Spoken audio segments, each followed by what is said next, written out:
You can measure the size of an elephant. You can clock the speed of a cheetah, but you can't quantify the heart of a kings, queens, and in-betweens. Welcome to Dr. Boxing Talk. Stream starts now. The champ is here! The champ is here! The champ is here! The champ is here! The champ is here! The champ is here! The champ is here! The champ is here! If I tell you I'm good, probably you will say I'm boasting. But if I tell you I'm no good, you know one line.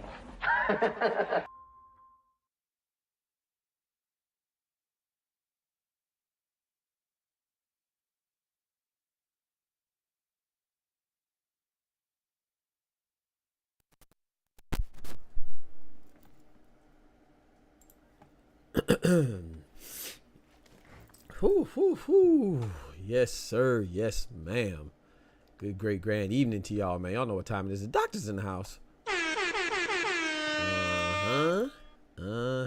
We are here. We are here, man. We have some things to talk about, to chat about, before we get to chatting, though. You know, we got to hit the roll call, man. We got my boy Dub in the building. We got mi hermano Oscar in the building. We got mi hermana Smoochie in the building. We got YL21 in the building. Right, man. So appreciate y'all, man. Don't forget to smack that like button. He said, bro, I'm pissed with Munguia Murad. Man, I'm still mad at Munguia, man. I'm not mad at Munguia, but I'm just shocked. I'm surprised, man. And anyway, we're going to start off first with our prayers like we always do. So please join me and bow your heads. Dear Heavenly Father, Lord, we thank you for your blessings. We thank you for bringing us to this day, this night.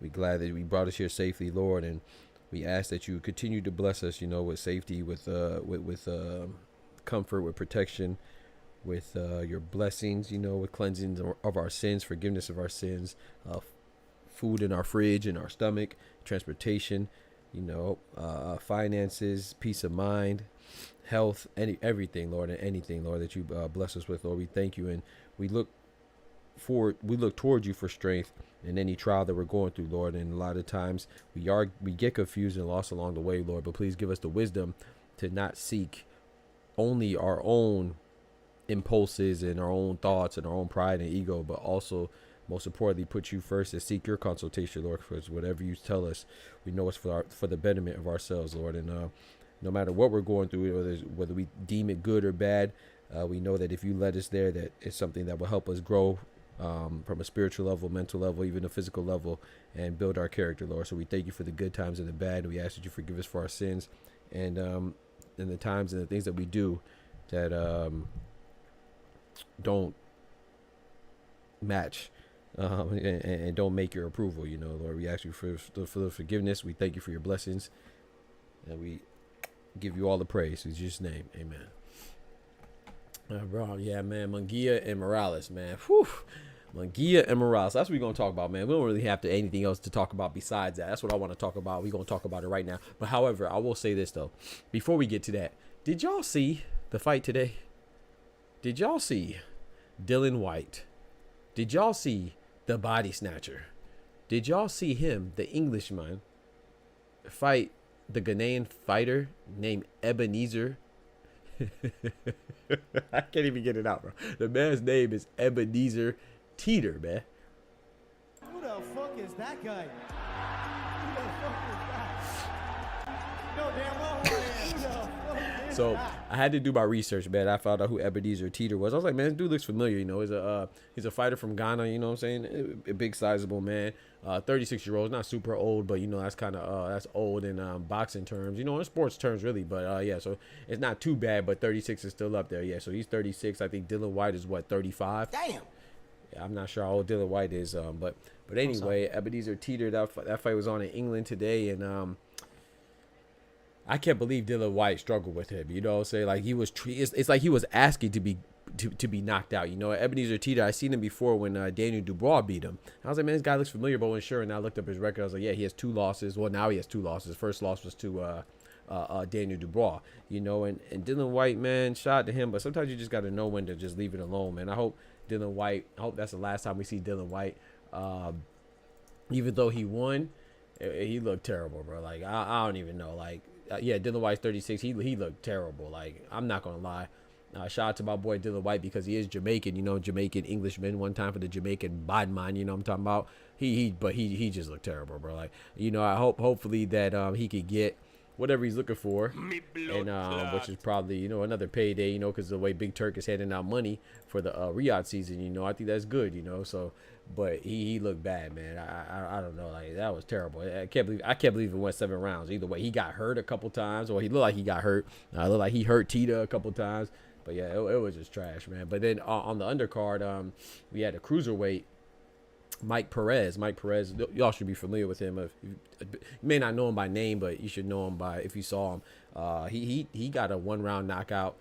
He looked good, but I mean, it's hard not to look good when you beat a guy in a 1-round stoppage. You know what I'm saying? I don't know how much of it was him looking good or just his opponent being bad. Same with Dylan White. Dylan White got the win, but he did not look spectacular. Like, you fight a guy like that, you're supposed to look phenomenal. You know what I'm saying? And like I said, I don't know if Dylan White's dreams, aspirations are to be on Riyadh season, but if he fights anybody that's even this much formidable, that's you're gonna get smacked. You know, I forgot Nishida fought today, bro. I forgot about Ryosuke Nishida. Oh, I forgot about the Ryosuke fight. That was this morning. I knew I was forgetting about a fight, bro. Oh man, yeah, he beat Don Sua. I forgot about that fight, man. Defended his IBF title, man. Shout out to Ryosuke Nishida, man. Oh yeah, Smoochie. Yeah, it was just trash. You know, it was just a trash outing from Dylan White, and I was hoping he was gonna look a little better, so at least he could make it interesting. Like because he's called out Derek Chisora, you know, which I think is corny too. You calling out Derek Chisora, you beat him twice. Why would you want a trilogy with Derek Chisora? And you beat him twice, and once by stoppage. Like, you already beat him, so you don't get a trilogy just to have it, bro. It's because it was competitive. Like, either one fight was a draw, then one person won, then you try to even it out or go over, or maybe one person won and one person won the other one. So then you have the rubber match to determine who's the real winner. But you don't just have a trilogy and you beat the guy twice badly already. So I thought he was corny for that. And yeah, you just need to, like I said, you know, of course you want to go for your money, but I will tell you this. I was talking about Vladimir Klitschko. I think Vladimir Klitschko could have beat Dylan White. I think Vladimir Klitschko would beat Ebenezer Tita and Dylan White tonight. So if that's the heavyweights that we're looking at, then I was talking trash about, not wasn't talking trash, but I was just saying that Vladimir Klitschko don't need to come back because I'm scared he'll get hurt at 48, 49 years old. He could come back and beat Dylan White. I'm sure of that. I'll put my money on Vladimir Klitschko. So the way he looked was terrible. So I gotta put some respect on Klitschko's name. When you skipped the early show, you missed fight, somebody would have reminded you. I didn't skip no early show. Smoochie, you know today's Sunday, right? You know today's Sunday, right? We only do 2 shows Monday through Friday, right? That's crazy. How long you been in the show now, Smoochie? How long we been doing Monday through Friday at 8 a.m. for the morning show and 7 p.m. for the evening show? I didn't skip a show today. Today's Sunday. Yeah, I ain't gonna lie. I'm gonna go ahead, please. Just you're a mod. Please go ahead and time yourself out. No, go ahead and time yourself out. You should do the early show. That is cap. That is okay. You got it. That is cap. I do it sometimes, but yeah, on the weekends I don't have any scheduled time on the weekends. I just get on when I want because that's my little break. I still come on daily. But yeah, I don't do it. I don't have a set time on the weekends. I just do whenever. That's the time I set aside for the live boxing commentary or whatever. You just told a whole lie. That's crazy, Smoochie. Supposed to be the homie out here lying on the brother. A lot of good brothers in jail because people be lying on them. But yeah, so Jaime Munguia, he been like, yo, my boy Claude in the building. What's good, Claude? Smoochie be capping, bro. Big members in the building. Smoochie, he been slacking. That's why we all over there at round 1. yeah. Facts. Go to round 1, man. Go to round 1, man. That's the best channel on the net, man. That's the best channel, man. Shout out to Elwood in round 1, man. The best channel, man. They speak all the facts over there. What such a fantastic channel, man, and a fantastic host. But yeah, we gonna talk about that later on too, as soon as he waddle his goofy behind in here, if he does. So yeah, but yeah, man, I think that with those MJ Akmadaliev fighting, and bro, shout out to MJ Akmadaliev, man. He did his thing against Ricardo Espinosa.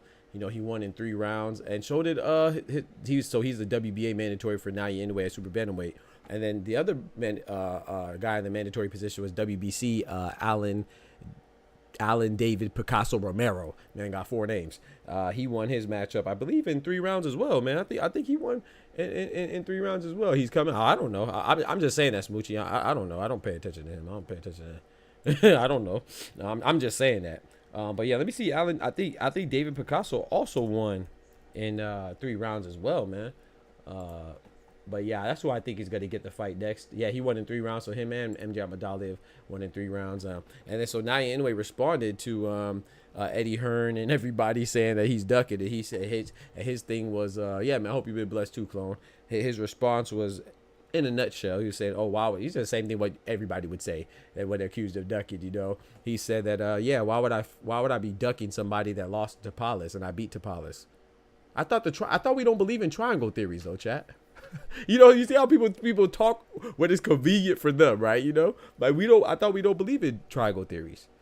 I thought just because one guy beats one guy and that guy beats another guy doesn't mean that guy's gonna beat that guy, right? But now we believe in triangle theories, all right? It's just whatever is convenient, you know what I'm saying? So it's a good thing that we don't have fighters that could debunk, an actual real life situation that could debunk that theory, So but yeah, hopefully we get it, but I don't think we're gonna get it. Like I said, it's not a big problem because the bigger issue is just that MJ Akmadaliev gets what he deserves. That's an opportunity to get the belt. Of course he wants to fight Naoya Inoue. Who doesn't want to fight Naoya Inoue? If you're at 130, nah.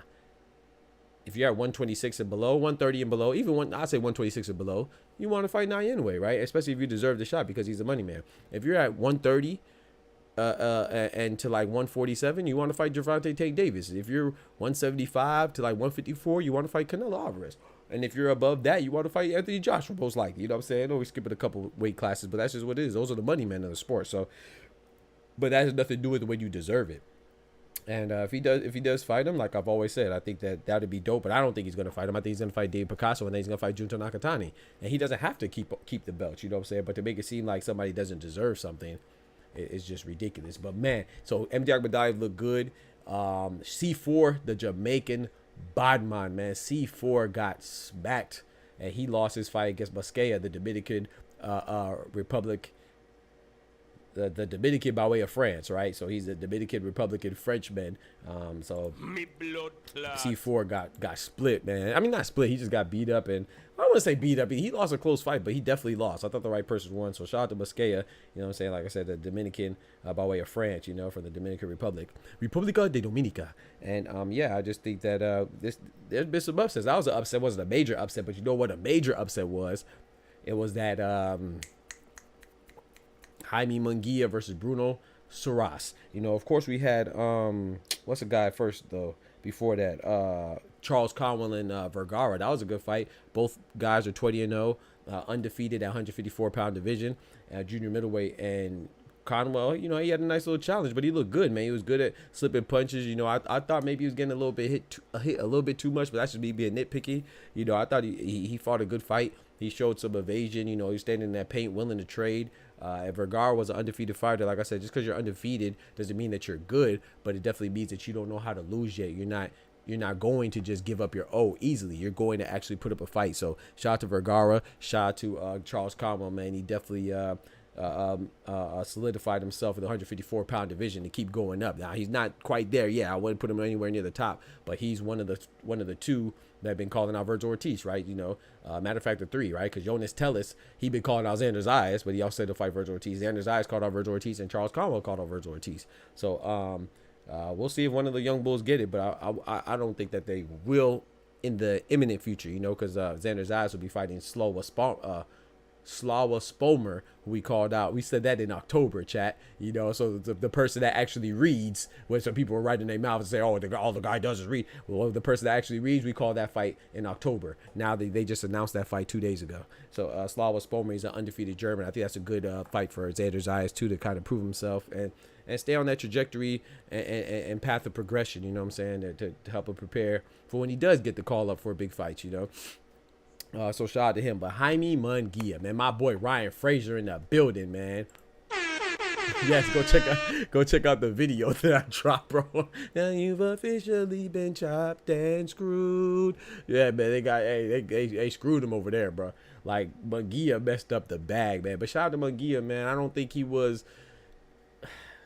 I ain't gonna lie. Anybody say that he was he looks bad? Okay, you call him Bumgia, okay, and say he's exposed, okay, but at the same time, it's like, man, sometimes things happen. It's just it's a brutal sport, so sometimes things happen in a very, very bad way, you know. And I don't think Jaime Munguia is finished, but I do think until further notice, his champion aspirations have to be put on hold. And I don't blame anybody who doesn't believe that he's able to fulfill those dreams, man, because you're not supposed to get knocked out by anybody. You're not supposed to get knocked out by Bruno Surace like that, you know. Yo, my boy Kendrick in the building, big member.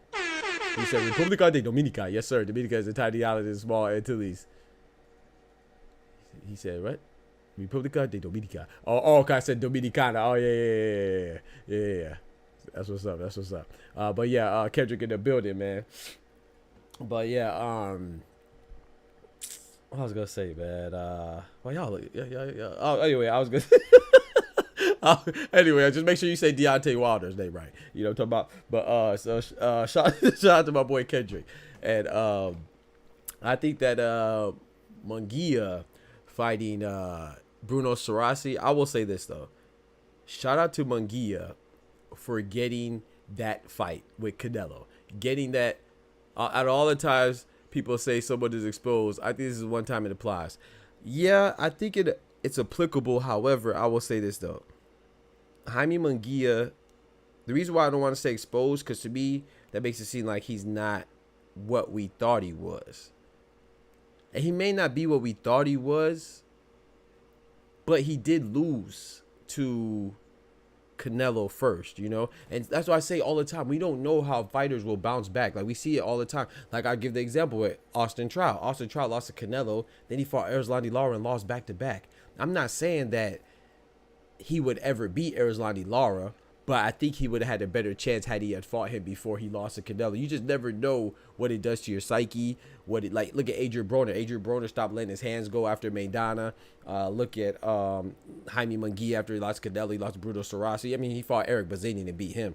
But you just never know how these losses impact you. And what I'm saying is that, to me, if I say Jaime Munguia got exposed, that leaves question and illegitimizes his wins before that. No, he had some pretty good wins. He didn't have the best wins before that, but he beat a old Sergey Gervonta, which I was controversial, but he beat him. He beat Gabriel Rosado. He beat Takeshi Inoue. He had some decent wins, man. And of course, he fought Canelo, and he lost to Canelo, old Cinnamon, and Cinnamon hit him with that uppercut, man. And it seems like his punch resistance is down. You know, maybe that's what it is. I don't know, but I definitely think that we should have some doubt going forward with Jaime Munguia, but I don't want to make it seem like he's not a good fighter. You know, I think he's still a decent fighter, but yeah, I don't think that he's championship material. I could definitely I think we could question that, but I don't know if we could question the other things, like, because sometimes that loss just takes a lot out of you, man. And Bruno Surace, excuse me, the Frenchman, I don't know how good he is. You know, what if Bruno Surace, I don't think this will happen, but what if Bruno Surace fights, let's say, hypothetically speaking, he fights Caleb Plant and beats him. Or let's say, hypothetically speaking, he fights, give me another 168-pounder, Jamal Charlo, if he comes back and he beats him. Say he fights Edgar Berlanga and beats him. All of a sudden, now we talk about Bruno Surace, like he good. You know what I'm saying? I don't think that'll happen, but just hypothetically speaking, we don't know when. I still think it's a little premature until we actually see Bruno Surace fight again. Like, that was my first time seeing him. You know, so sometimes there are diamonds in the rough. You know what I'm saying? Look at Bakram Murtazali, what he did to Tim Tszyu. I don't think Terrence Crawford, Jermell Charlo, Virgil Ortiz, Sebastian Verdora, I don't think anybody would have beat Tim Tszyu like that. You know, and a lot of people didn't know Bakram, you know, so just like AJ Tevin Farmer, Tim Tszyu, Munguia lost looking like himself. It's not that he got pillar. Yeah, exactly. He lost looking like himself. Like, he got caught. Now the shocker is that the guy only had 4 KOs. He was 25 wins with 4 KOs. That looks crazy. But, you know, that's another thing, too, with the pillow fist talk. Like, look at Richardson Hitchens. I remember I was talking about, I thought Liam Parr would win. I was wrong about that. But Richardson Hitchens, people say, oh, he's pillow fisted, he won't be able to stop Liam Parr to get to him. I said, no, man, I think Richardson Hitchens, if he does win, I think his path to victory, I thought it was a 50-50 fight. I was just going with Liam Parr. Y'all know I like Liam Parr a little bit more, but stylistically, I thought he could do a little more, you know. And then but Richardson Hitchens, I was like, no, I think he can keep him away with his jab and stick with his jab. He don't have to be the biggest hitter to be able to keep somebody off you. It's like Floyd. People say, oh, Floyd doesn't hit hard. He doesn't have a big KO ratio. Well, you don't see people just recklessly rushing him, because when he hit you with that check hook, you gonna feel it. You know what I'm saying? He said, was Surace night. Now this boxer had a breakout performance. There's nothing wrong to lose a boxer at a top level. Yeah, but that's the thing. So on the flip side of that, we don't know, Malaza. We don't know if that was top level. That's the point. So I get what Kendrick is saying. I'm not doubting Kendrick. I'm just giving a flip side, another viewpoint, another perspective. What do we think he was? Munguia, in my opinion, can never get far if he boxes. That's a fact. What have I always said? I said Munguia is one of my favorite fighters to watch. He's one of the most exciting fighters. I'm still going to watch him. But I say he blocks with his face. That's why I like him, because it's either you going or he going. And a lot of times he's not going, you know what I'm saying? But this time he went. He was gone. I feel you, but the way Top Ranker Oscar was acting, he was the next great Mexican. That's a fact. That's a fact. We know he ain't that for sure. Now, that's a fact. I agree with what Kendrick said, 1,000%. What Kendrick, you know, they were acting like Canelo was going to pass the torch to Munguia. So his expectations were booming. You know, his expectations were booming. You know, he did have a quote-unquote padded record, a lot of people said. And it seems like the people that thought he had a padded record and he wasn't what he was being sold as, they're feeling a little validated right now. And I can't knock that, man. Just like AJ, Tevin Farmer, and Tim Tszyu, Munguia lost looking like himself. Yeah. Now, I would say the difference with Tim Tszyu, and I'm not giving Tim Tszyu any type of leeway, but at Tevin Farmer, that was a close fight still, you know, and Tevin Farmer dropped Cepeda. AJ, I agree with you on that, Oscar. He looked like himself. Tim Tszyu, I'm going to be honest, man. I don't think we got enough time. I don't think we had enough time to see if Tim Tszyu was going to look like himself against Bakram. Bakram put that whap whap. I'm talking about he hit him with that whap whap, that fire.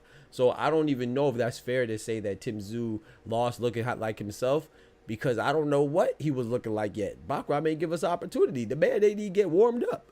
You feel what I'm saying? He barely put on his shoes and he was knocked out his socks.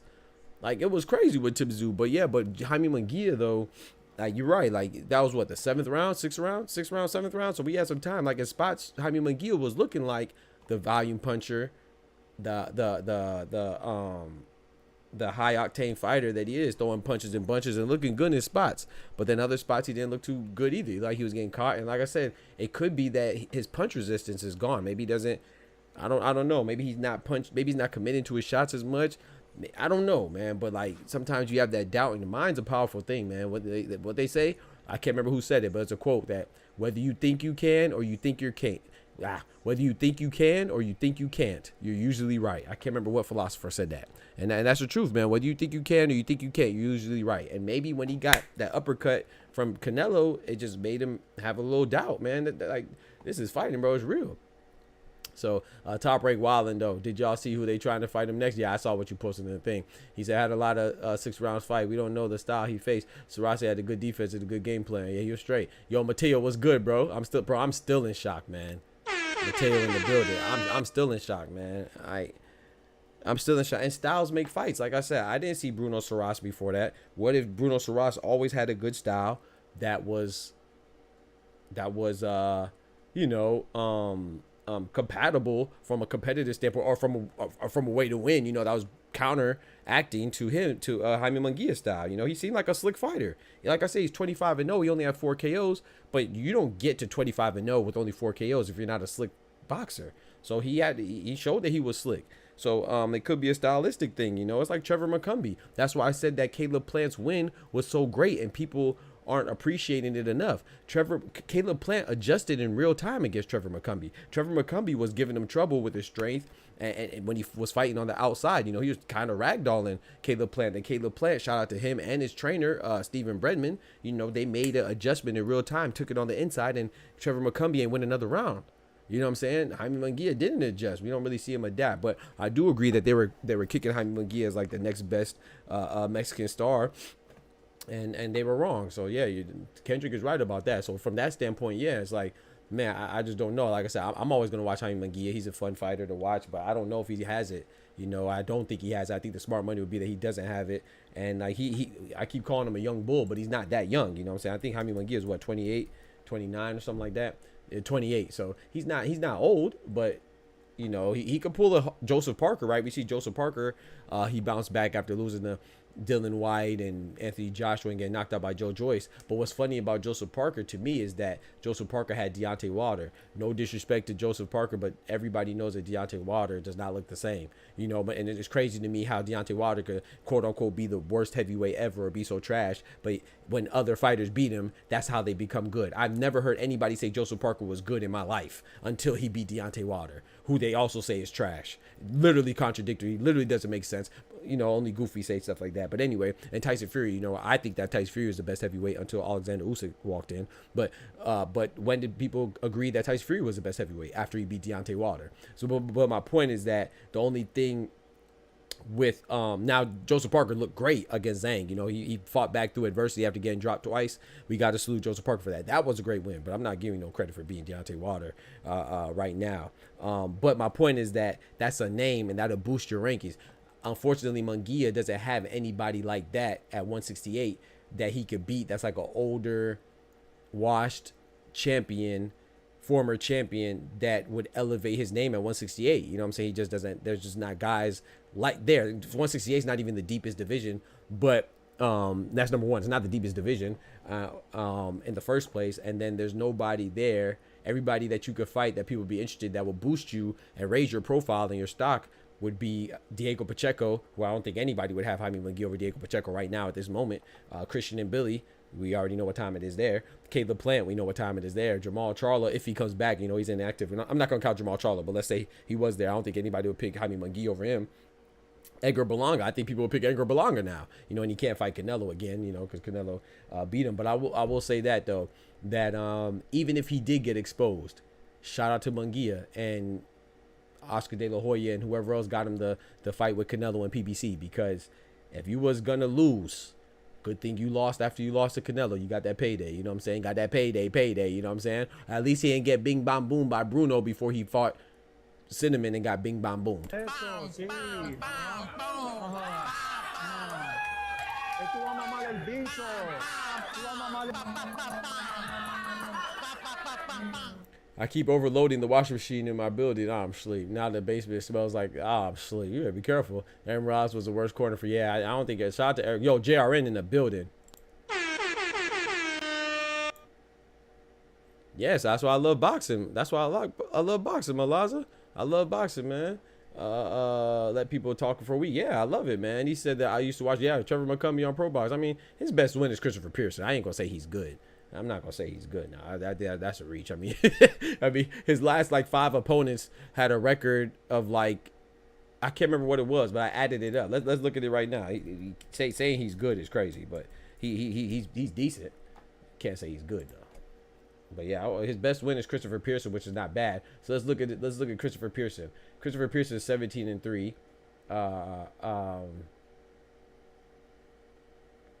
Rodolfo Martinez is 44-10. 41-13. His last 1, 2, 3, 4. Let's see. I remember I did this before. His last 4 opponents before Caleb Plant had like 20 losses. Hold on. 15 had freaking 30 losses. 30 had 40 losses. Nah, bro. Yeah, I can't say that. His last 4 opponents had freaking 15, 10, 15, 30. Yeah, his last 10 opponents, his last 4 opponents had 40 losses. They averaged 10 losses each. I can't say he's good, but shout out to Trevor McCumbee. He gave Caleb Plant some trouble. You know what I'm saying? But I can't say you're good. I don't know really how many people Trevor McCumbee fought, but he fought well against Caleb Plant. So Norman Jr.'s win over Giovanni was an upset also. Yep, Rafael. Yep. I mean, I talked about that in the video. Go check it out. So yeah, there's a lot of great upsets, man. So I don't know, man. I think that Jaime Munguia, he definitely did his thing. Like I said, if you go lose now, you know. So I don't think that Jaime Munguia is finished. Championship contender, I think that window is still slightly open, but it's narrowing. It's closing by the second. Yo, we got Dub in the building. My guy Dub, what's good? I will say this though, man. As far as upset of the year, it's hard to argue. It's hard to argue against Jaime Munguia. You know, like I said, Jaime Munguia, as far as the stakes go, it wasn't a championship fight, right? It wasn't even a 12-round fight, right? I lost my glove, Doc. I see you, bro. Big member in the building still. Yeah, you wildin', bro. What happened to your glove, B? Shout out to you, bro. It's all good, man. Shout out to my guy, Dub. But Jaime Munguia, it was not a championship fight. Jaime Munguia wasn't a 12-round fight. And it wasn't like, how can I say it didn't really mean much as far as like it was just a tune-up, right? Now, but Bruno Surace is unknown, right? He was undefeated, but he was unknown. And it was in his hometown of Tijuana, Mexico, bro. Right in his hometown, in his home country. That's like, it's tough, bro. Yo, shout out to my boy Dub, man. Come through with the graffiti on the chat. You know what I'm saying? Dropping that graffiti on the chat walls with that bread, that cheese, that butter.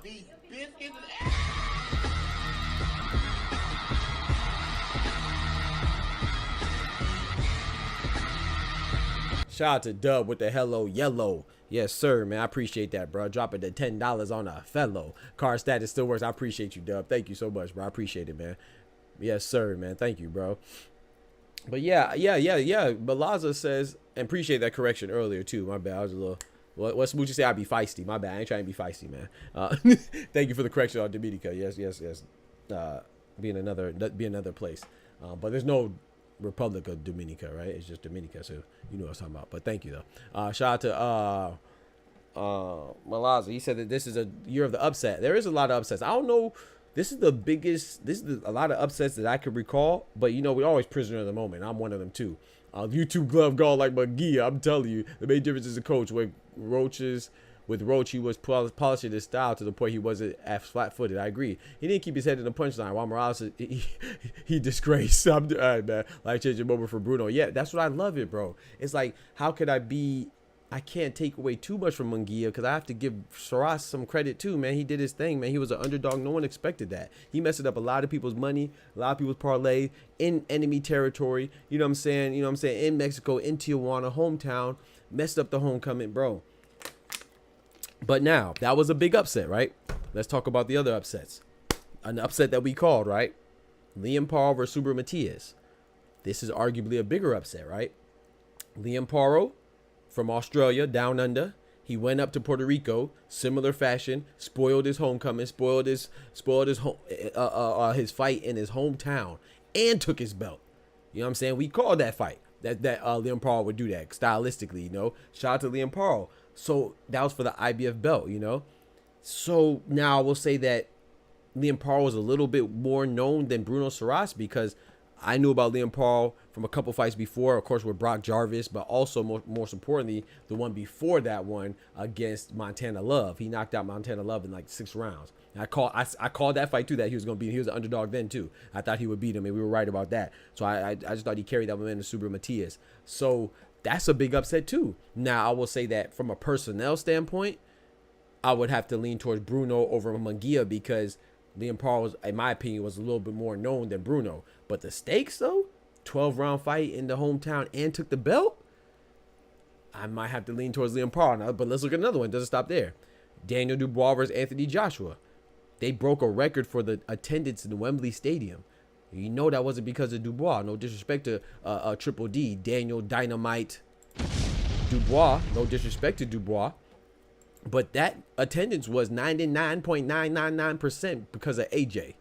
And Dubois, we called this one too. Dubois put him in the dirt, made it hurt. You know, so that's another upset. Now, I will say that Dubois, it was Dubois' belt. A lot of people forgot that Dubois was a champion in that outfit, not AJ. But it's just the magnitude of that fight. AJ's the money man in the heavyweight division. And not too many people had Dubois. You know, we did over here. But that's a big upset too. Now, let's think about another upset. Let's go down to we just went to the biggest weight class. Let's go to one of the smaller weight classes, featherweight. Oh, did we forget about Angelo Leo and Luis Venado Lopez? He put him to sleep. He had his brain rattling, man. I really thought it was disgusting that they kept Luis Lopez around for so long to try to talk to him and keep him on camera. Like, let that man go to the hospital and get checked out, man. I thought that was very irresponsible. But anyway, Angelo Leo, the New Mexican. You know what I'm saying? From New Mexico, America. You know, he's from New Mexico, and he did his thing, bro. His fight before that was on Pro Box. He came out for Pro Box and hopped into a title fight and spoiled the champion's aspirations. That's a hell of a upset. It doesn't end there. What about Giovanni Santillan? Another homecoming. Was it his debut? I don't know if it was his homecoming debut, but it was another homecoming. Went right to his hometown. Giovanni Santillan had a fight in San Diego, California. Brian Norman, the fighter that's relatively unknown, he went in his backyard and took his belt like Liam Paro did. That's an upset. And then next thing you know, they want Brian Norman to unify at 147. So his catalog and his profile jumped way up. His renown exploded. That's another upset. So right now I'm living in the moment. I'm personally going to go with Bruno Surace as the upset of the year. But, man, there's a lot of upsets, man. Like, even Giovanni Santillan just bounced back with a win, too, recently. So, shout out to Giovanni Santillan. I think he could bounce back. I think Liam Paro's going to bounce back for losing to Richardson Hitches because his title reign was short-lived, right? He beat Subriel Matias and he lost to Richardson Hitches. But I think Liam Paro could bounce back. I think Subriel Matias is bouncing back. You know, Jaime Munguia, I think, is the most shaky. Anthony Joshua, he's towards the end of his career. So, I think he has to be real selective on who he fights. You know, same with Venado Lopez. I don't know if he's going to bounce back either. I think he has to be real selective with his opponents in the future. But I don't know, man. There's a lot of ups, and then there's other ones too. You know, those are even let's see. There's other upsets, but I think those are. I don't think really any match that magnitude of upsets, you know. Is that knockout of the year Leo versus Venado? That's one of them too. Yeah, that's one of them too. I mean, Robesi Ramirez versus Benitez. That was a knockout of the year candidate. Dubois Anthony Joshua's knockout of the year candidate. Anthony Joshua Francis Ngannou's a knockout of the year candidate. Bro, like this year it's gonna have some fight of the year candidates, knockout of the year candidates, comeback of the year candidates. What about Lucas Body and Aston Silva, H2O Silva? That's a knockout of the year candidate. So Dubois versus AJ was an upset, but it wasn't. After the Usyk win, Dubois went on a tear. Yeah, he did go on a tear, but it was definitely upset. I mean, just look at the odds. You know what I'm saying? You know what's crazy, Rafael? I didn't hear. Shout out to my boy Oscar. Oscar's like one of the few people that had my back when I said I think as soon as that fight was called, I said Dubois was going to win. So that was definitely an upset. if you watch boxing, yeah, you're right. Dubois was on a tear after beating Kevin Lorena. You know, he lost to Usyk, but then he beat Gerald Baby Miller. Then he beat Philip Hrgovic. He was an underdog against Miller, underdog against Hrgovic, and an underdog against Joshua. But he was an underdog, so yeah, it was definitely upset. I'm not taking nothing away from Dubois. But yeah, you're right though. I don't think people should have. I thought more people should have picked Dubois. Shout out my boy Kendrick had my back too. Kendrick had my back too. My bad, Kendrick. My bad, bro. Kendrick had my back too. But a lot of people thought I was tripping. You better put some. Yeah, my bad. I got you. And pro box are the most devastating TKOs in real dog fight. That's true. Ryan Garcia versus Devin Haney was the first upset of the year, and we got a long soap opera after that. I think you meant soap opera, not soup opera, but soap opera. But yeah, that was not an upset because he cheated. So that can't be an upset. We do not let people who are on the juice discuss real athletes. That's all. But I do agree. I said it when I was watching it in real time. I thought that Ryan Garcia beating Devin Haney before the whole PED scandal. I thought that was upset of not just of the year. I thought that was the biggest upset since Buster Douglas beat Mike Tyson. But the fact of the matter, he cheated. So that cannot be upset of the year at all. And it should not have been a soap opera. It should have been a definitive ending, and we should have known. There should have been no question, But I think people prioritize who they like, and they prioritize their feelings and their emotions like a bunch of bitches, as opposed to the truth. And the truth of the matter is, if someone cheats, that nullifies whatever transpired in that ring.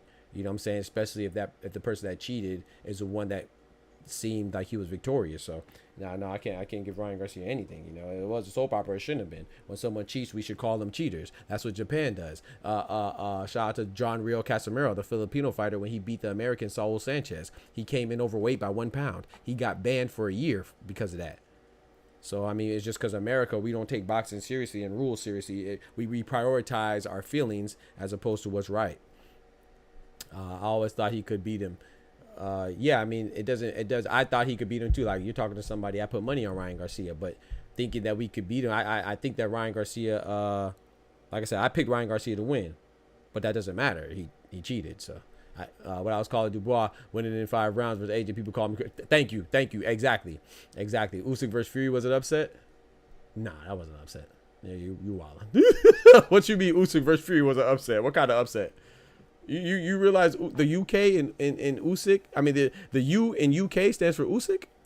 Upset for who? Now you're right. It was a close. So when you say that, yeah, I think Tyson Fury was a slight favorite, but we're talking about big upsets. There's no way Fury and Usyk's not an upset, bro. Like, come on, bro. Like, Usyk was on a run. He's been every gosh dang English heavyweight on earth, from Daniel Dubois to Anthony Joshua twice to Tyson Fury now. Even before then, he beat what's his name, Joe Joyce, back in that tournament back in the day. Yeah, so I'm not talking about like slight underdogs, like when it's like 55-45. No, we talk about massive underdogs. Biggest upset, Bakram versus Tim Tszyu. I forgot about Bakram. I mentioned Bakram, and I forgot to bring that back up. Bakram versus Tim Tszyu. That's a big upset. Usyk versus Fury was an upset at the time. Yeah, I'm not going for that. I don't know where y'all getting that from. Let me look. Can y'all show me the odds? Yeah, y'all wildin'. There's no way that was an upset. Like, when I say upset, I'm not talking about somebody who's a slight favorite. We're talking about big favorites, man. Usyk and Fury, if I remember it right, that was like a 50-50 fight. I could be wrong though. I could be wrong. I don't remember that. I don't remember Usyk being a huge underdog. But just because I don't remember it, don't mean I'm not wrong. I could be wrong. I'm about to look it up right now. I don't remember that being a big upset. But y'all could be right. 2 people saying it. Let's see.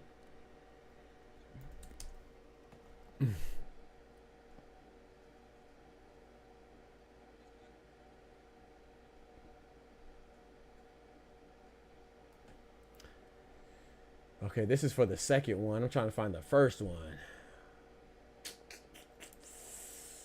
Oh, Usyk Fury. I'm trying to find the first one. Y'all can help me find the first one. Y'all see it? I see the second one. He said it wasn't a major. Yeah, right. So if it's not a major, that's what we talking about. Upset of the year candidates are for major upsets. We talking about major upsets. Yeah, that wasn't no major upset, bro. Like that was literally like a 50-50 fight going in. So yeah. Okay, yeah. I thought you were saying a major. it was like, yeah, okay, yeah, -1. That's not an upset, man. I mean, it's literally anybody that's the underdog. You know, he's the underdog, but you know, we talk about major upsets. Yeah. That wasn't a major upset. Usyk beat David Haye. Yeah, Tony Bellew for freak. Tony Bellew at cruiserweight. David. Yeah, there's no way that was a minor upset. Cool, but yeah, not a major. But yeah, I'm talking about major. We talking about upset of the year candidates. You know what I'm saying? Like, I'm trying to think of somebody else. I know we're forgetting some people, bro. I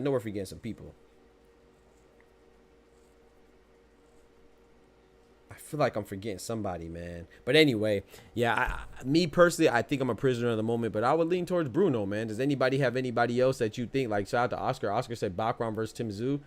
Yeah, Bacron versus Tim Tszyu is a good one. I think that's a good one, man. Bacron versus Tim Tszyu. I think that's a pretty good one right there.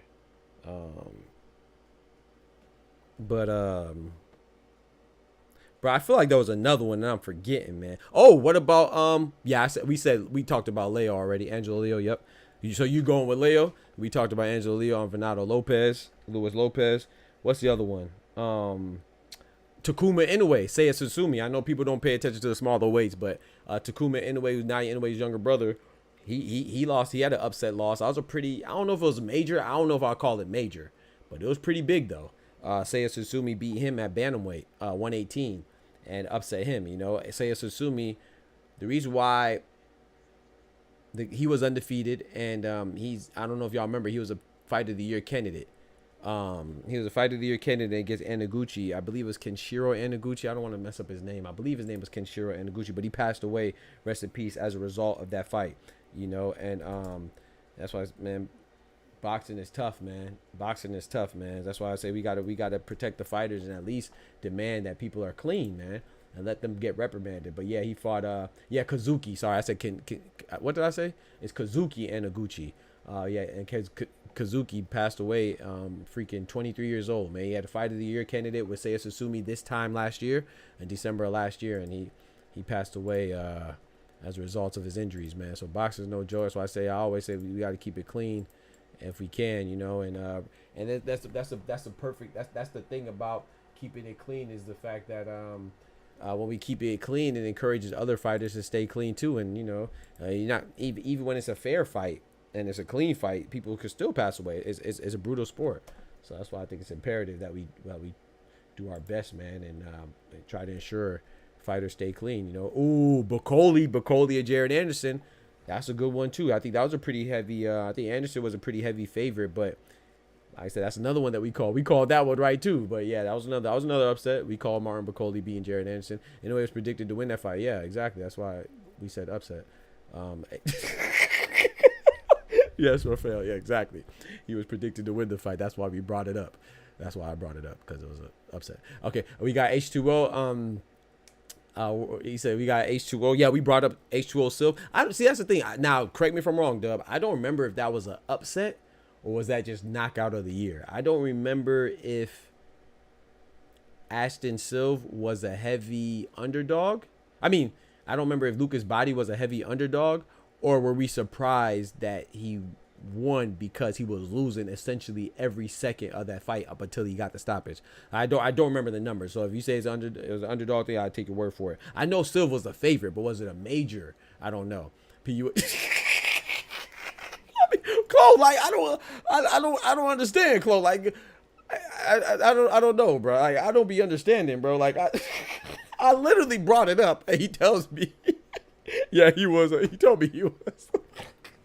Yeah, that's why I brought it up, bro, because it was Sutsumi was a underdog.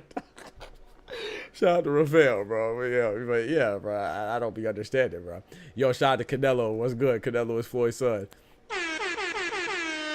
He said, you saw all the things that happened in the background? Munguia wife, yes. Yes, bro. I saw the one guy, he put his head down. He's like, that joke had me crying, bro. I said, man, poor Munguia, man.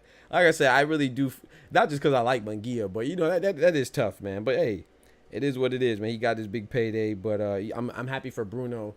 But at the same time, Munguia, I feel bad for Munguia because I'm shocked, man. You know, nobody was expecting that. And like I said, I know people were saying that, oh yeah, he's fighting bums and he picked the wrong cab driver. That's disrespectful, bro. Like Bruno Suracey could be a good fighter. I think that's disrespectful to call him a bum. Like you don't know him, so there's no way that you can effectively accurately say he's a bum. Just because you don't know somebody or know something doesn't mean it's not good. You know, the man's 25-0. You know, like I said, undefeated doesn't mean anything, but he's 25-0 and just beat Munguia. Like, is it really how much? I don't think. I think it's too early to determine whether or not Suracey is a bad fighter or not. Like, we don't know. He just beat Munguia, so I think I'm gonna lean towards him being a good fighter until proven otherwise. You know, I'm gonna give him the benefit of the doubt. You know, so but I will say I don't think Munguia is a champion level, or what did Kendrick say? He's definitely not gonna be the next Mexican star. Yeah, I think that could be questioned, but to question Munguia's worth, period. Like I saw some people saying, oh yeah, that win doesn't look good for Canelo anymore. I don't know about that. Like, of course, it's not. You know, some wins age more gracefully than others. That's definitely not a win that's going to age gracefully for Canelo. But I think it's a little too much to say that Munguia wasn't a good fighter for a good competition for Canelo at the time. Like, I mean, he dropped him one time and it was a decision. Same thing with Berlanga. You know what I'm saying? Berlanga got dropped one time and then he lost his decision. So, but I will say the thing about that is I thought Jaime Munguia was much better than Berlanga. I don't think I can say that anymore now. I mean, Triple D versus Hrgovic. I was wondering what you were talking about, Kendra, but I wasn't sure. I figured it was a typo, but yeah, I said Triple D versus Hrgovic, but that wasn't a big one though. Was it a big one? I don't think it was as big as, because you remember Triple D was just coming off of his being the underdog against Baby Miller. But yeah, I mentioned Triple D when I was talking about his run that he went on. He fought Kevin Lorena. Correct me if I'm wrong. I think it was Kevin Lorena he beat. Then he lost to Usyk. Then he beat Big Baby Miller. Then he beat Hrgovic. And then he beat Joshua. So I personally believe that Dubois could win Fighter of the Year. He's been going crazy, bro. I personally believe that Triple D should be Fighter of the Year. But yeah, appreciate it, bro. Hope Munguia don't get a divorce. I feel why he got to get a divorce now, bro? Oh my goodness, why you guys say he got to get a divorce? Lucas Body versus H2O. Yep, I called that. I said that earlier too. I think that's like knockout of the year. But correct me if I'm wrong. What were the odds on that one? I know Body was the underdog, but how heavy? Yeah, you know, I don't know how heavy of the underdog he was. Yeah, I think he could be KO of the year. I don't know about upset of the year though. But correct me if I'm wrong, Ryan. I don't know. Like, I don't remember the odds. I don't think it was that big, but it could have been. It could have been. I think Canelo saved Munguia. I think so too. I think Canelo. We were just talking about this yesterday with Kendrick. I was talking about this with Kendrick. I was like, I got to give Edgar Berlanga that credit because I think Canelo was coasting against Munguia, and I think he was coasting against Jermell Charlo as well. But there was spots where he was trying to get Edgar Berlanga out of there. I don't know if it's because of Mexican-Puerto Rican rivalry, or maybe he just don't like Edgar Berlanga. But I felt like in spots Canelo was trying to get Edgar Berlanga out of there, and Berlanga wasn't going. So I do give him credit for that. I feel like Canelo was trying to get Berlanga out of there more than he was trying to get Munguia out of there. I do think that. Dubois was plus 228. So yeah, that's a pretty decent. That's it. Whoa. Oh yeah, against Hrgovic. Yeah, that's pretty decent. Yeah, I think that's an upset. Yeah, I agree with you, Kendrick. I just don't think that's.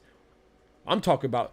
Hey, okay, peep that plus 228. Go check out the difference with Dubois and AJ. That was like plus 500 or something like that. Oscar and Jaime fighting a gay fight. Agave farmers, but 90% of Golden Boy fighters are all right. That's true. I mean, so to be fair, that's my point about Suracey or Suracey, right? Thank you, man. So you just put me on a. I feel like 90% might be too much. Oscar was negative 350. Okay. But I respect Oscar to take care of his own. I will say this. No, I don't respect it. I think that fight. I think we should get more fights like this if possible. But I will say this though, man. So thank you for putting me on this. Get my gears going on this, right? Why do we say that Oscar? Why did you just say Oscar? A lot of his fighters are overhyped. Because a lot of his fighters are what? Quote unquote padded records. Why? Because a lot of them fight in Mexico, right? Like William Zepeda, right? We don't know a lot of his wins. We know his last 4 or 5, you know, Tevin Farmer, Maxie Hughes, Giovanni Cabrera, so on and so forth. But a lot of his fights were in Mexico. Same with Gilberto Zurdo Ramirez, right? He was like 43-0 before he lost to Bivol, right? But I think Zurdo's good. I think as much as I don't like the way Zepeda's doing with Shakur, not fighting Shakur, I still think he's good. I think Zerto's good. Who was the other guy? Jaime Munguia, right? But I still think he's good despite that. But my point is this. Look how good we thought they were, even though we acknowledge they had a padded record. Let's go to Bruno Surace. We don't know how good. He just switched the country.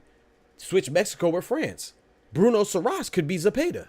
Bruno Surace could be Gilberto Ramirez. I'm sorry, Gilberto Ramirez is a unified champion in cruiserweight right now. So he's definitely good. So my point is, we're saying that Jaime Munguia isn't good because he lost to an unknown guy. It's just because we don't pay attention to French boxing. We pay attention to Mexico boxing. We pay attention to English boxing. We pay attention to American boxing. We pay attention to even Australian boxing. There's a lot of countries where we don't pay attention to. So we don't know just because we don't know anybody they fought. If you switch France with Mexico, that could be Bruno Surace. What if Bruno Surace ends up being a unified champion at 168? I don't think it's going to happen. But what if it happens? What if Bruno Surace is highly ranked at IBF right now and beats William Skull, who's the current champion at IBF? Matter of fact, who the hell was William Skull? William Skull's a champion right now. Do you know 2 people that William Skull fought? No, you don't. I know I don't, and I pay attention. I pay a whole lot of attention to boxing. Maybe I can name 2. I can name Vladimir Shishkin as one. But that's my point. Like he's a Cuban fighter that was raised in Germany, resides in Germany, if I'm not mistaken. Nobody knew William Skull, which is why when Canelo was when they said that, oh, we want Canelo to fight William Skull, all of us said, Who the fuck is that guy? Who the fuck is that? You know damn well who I am. Who the fuck is that? a lot of us said, who is that guy? So that's why he got stripped instead. So replace that with Bruno. What if Bruno goes on, he fights Edgar Berlanga, he beats him? Suddenly that win doesn't look that bad. So I don't know what Bruno Surace is going to be, but I think the people that are just throwing and disregarding Jaime Munguia because he lost to a guy that we don't know, I think that's unfair. I think that's unfair. But I will say Bruno, he was not known, so we definitely his stock should go down. But gosh dang, that shit ain't got to plummet. Surace on a 2 KO streak. Hope this win changes his life. Yeah, facts. Yeah, he's 5th KO, bro. That's a hell of a 5th KO. He was plus 360. Joshua was negative 500. Yeah. So, you know what I'm saying? So even against Joshua was even bigger, you know? But I appreciate that, Kendrick. Thank you for the numbers. But yeah, Ashton was negative 350. What was Body on that? Body was plus 265. You see? Even Dubois was a bigger upset than freaking Body, you know what I'm saying? As far as the numbers go. So, yeah, Body was a pretty big upset, but it wasn't that big, you know? It was just, I think we were surprised at how badly Silv was doing Body at the time Body got the body. You know what I'm saying? He called it Body. So, yeah, William Skull is hilarious. He came out of nowhere. That's what I'm saying. So when people say, oh, this fighter, like MJ Akhmadaliev doesn't deserve a title shot, oh, go look at William Skull. You don't know what's gonna happen, bro. That's why we have rankings. That's why we have fighters to get these belts so they can make a name for themselves. That's how you establish your name. If you don't have a name and you're from a country like Nigeria, or you're from a country like Kazakhstan, or you're from a country like, I don't know, any country, Colombia or something like that, or Galapagos Islands, I don't know. That's how you get your name, bro. So you got to give these fighters opportunities. So it's like funny that we say there's too many belts, but some of the belts are necessary. Sometimes you get your stock raised when you get a regional belt. You know what I'm saying? Sometimes that happens. Like, look at Jin Sasaki right now, a Japanese fighter at 147. The man is ranked number 4. You know who he's ranked number 4? And you know who he's behind? He's behind Hussein. Hussein. No, not Hussein. Sorry. Souleymane Sissoko, a French fighter who's fought like twice in the last 3 years. He's behind Conor Benn, who just came off of a suspension for PEDs. He fought twice in the last 2 or 3 years. He's also behind Kavalaskis. Oh, by the way, he fought twice in the last 2 or 3 years. Jin Sasaki has fought 8 times in the last 2 years. Not only, and he's about to fight for the 9th time. And he's about to have his 5th title defense for his Asia Pacific welterweight title. But there's 3 guys ranked above him because we don't know Jin Sasaki. So sometimes it's about your backing too, and him having that belt is raising his stock. You know what I'm saying? So, but then you have President Suleiman for the WBC says that, oh, Conor Benn deserves a title shot. Why? No, he doesn't. You know what I'm saying? And he doesn't deserve it more than Jin Sasaki, but he's ranked higher, so he's probably gonna get it. He's more popular. You know what I'm saying? He's not ranked number 1, but he's ranked number 2, I think. You know, so sometimes you need these regional belts in order to boost your catalog. You know what I'm saying? Well, yeah, but so yeah, I just think that like I said, I'm not going to write off Jaime Munguia because he lost to Bruno Surace. Now, Bruno Surace gets clapped. Now, Bruno Surace, oh, Brunello. If Brunello goes on and he fights, like, I don't know, somebody ranked number 10 in one of the sanctioning bodies at 168, and he gets clapped, then of course, then it's like, okay, bet, yeah, Jaime Munguia for sure is he wilding. But right now, man, you don't know. Maybe he might have just lost. I'm reaching now, but he might have just lost to the next undisputed, unified, lineal champion at 168. You never know that, bro. A year from now, we might be calling for Canelo. We might be saying Canelo's ducking Bruno. We might be saying Canelo's ducking Brunello. You never know, bro. Come on, bro. You never know. Who would have thought Joseph Parker would be in the position he's in after getting clapped by Anthony Joshua and Dylan White and knocked out by Joe Joyce? Now 2 fights later, or 3 fights later, whatever it is, Joseph Parker beats an old Deontay Wilder and beats a 42-year-old Zhilei Zhang, and now all of a sudden Joseph Parker, everybody's ducking him. Freak out of here, bro. People saying that, oh, nobody wants to fight him. I mean, he is a dangerous fighter. I think him and Dubois is going to be a good fight. I got Dubois, but I think Joseph Parker, that's going to be a good fight. And I do think people aren't too keen on fighting him, but I think it's because, not that they're ducking him, but because he doesn't have a belt. I mean, he has an interim belt, but he doesn't have a belt that justifies the risk of fighting him. You know, so he doesn't have a big name or a belt. So there's really no reason to fight him, you know, yeah, so that's just what it is. I think it's more so that than people are scared of him, but yeah, we'll see, man. We'll see. Ozzy Iglesias beats Munguia easily. I forgot about Ozzy Iglesias. This is a tough loss, worse than Haney. Yeah, Haney didn't lose though, but yeah. Bro, every time y'all say that, I'm gonna check you on it, bro. Yeah. You're right. It's a tough loss, but Haney didn't lose though. So yeah, I'm gonna check you on that. That's my job. We go call. We not gonna speak with feelings. We gonna speak the truth. And the truth is that was a no contest. That's like saying that here Albright lost to Keyshawn Davis. He would have lost if Keyshawn Davis didn't fail that drug test, you know. But Keyshawn Davis just had cannabis in his system, and that was a no contest. No contest means that nothing happened.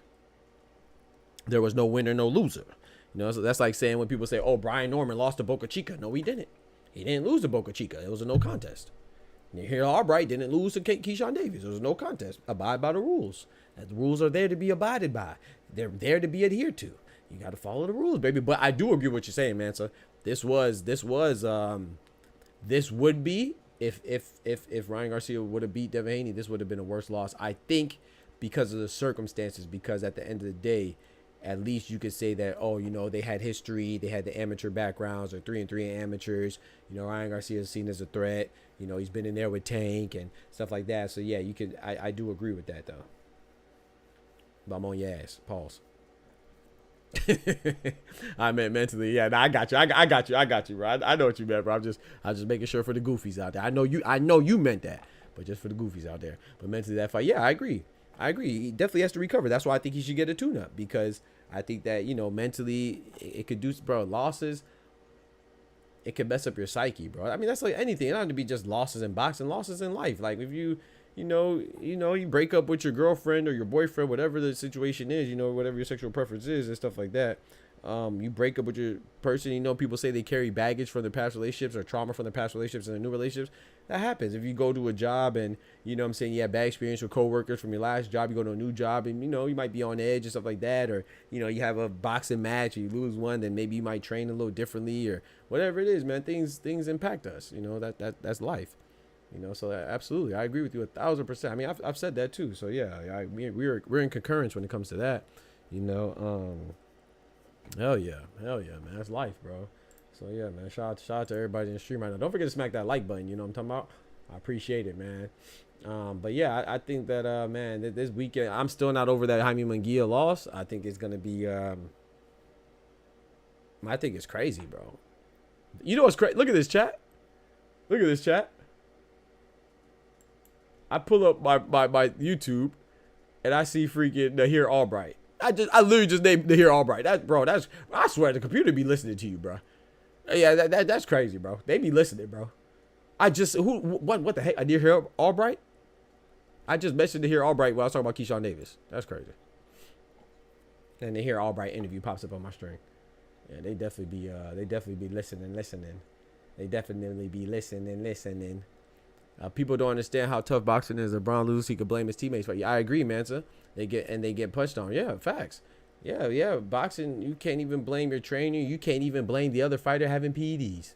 You can't blame, you know what I'm saying? Depends on who you are. You can't blame anything, your preparation. You can't blame, hell, sometimes they don't even want to hear your religion. I mean, look at some of the fighters that fight during Ramadan, like Bakram Murtazali fought fresh off of Ramadan against Jack Colque. The majority of his training camp was during Ramadan. That's why he said he didn't look that good against Jack Colque. But yeah, anything can happen. You have one bad game in basketball, like you said, you can blame your teammates. You can say, oh, I just had a bad game, come back and bounce back. You know, people forget about it. But boxing is a more, you know, it's less fights per year. You know what I'm saying? So that's why. So the games, you know, or the boxing matches, they count more. It's less frequently. So it makes sense, though, man. Makes sense, but it's just unfortunate, you know. But yeah, I think that there's man, that Jaime Munguia, I think that I